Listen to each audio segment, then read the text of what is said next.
The Uniform Gifts to Minors Act is an act in some states of the United States that allows assets such as securities, where the donor has given up all possession and control, to be held in the custodian's name for the benefit of the minor without an attorney needing to set up a special trust fund. This allows a minor in the United States to have property set aside for the minor's benefit and may achieve some income tax benefit for the child's parents. Once the child reaches the age of majority, the assets become the property of the child and the child can use them for any purpose. Contributing money to an UGMA account on another person's behalf could be subject to gift tax.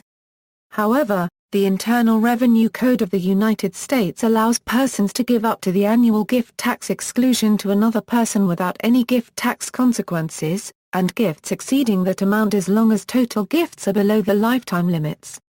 In the majority of states that have adopted the Uniform Transfers to Minors Act, the assets are treated similarly. The assets are held in the custodian's name until the child reaches age of majority.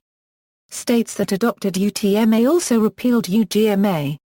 UTMA specifically provides that contracts in UTMA states which reference UGMA are governed by UTMA.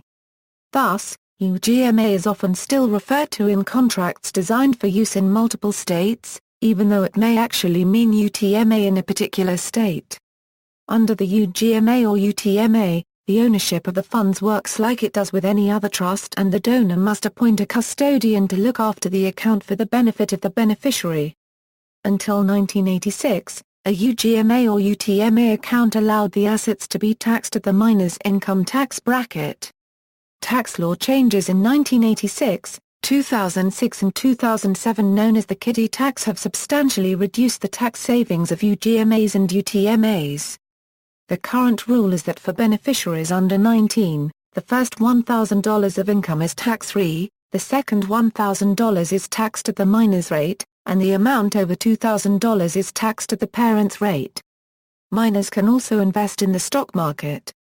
One negative effect of UGMA or UTMA assets for minors who plan to attend college is that financial aid is typically reduced by 20 to 25% of the UGMA or UTMA balance.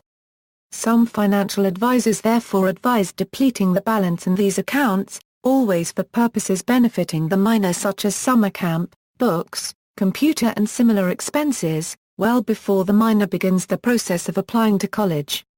References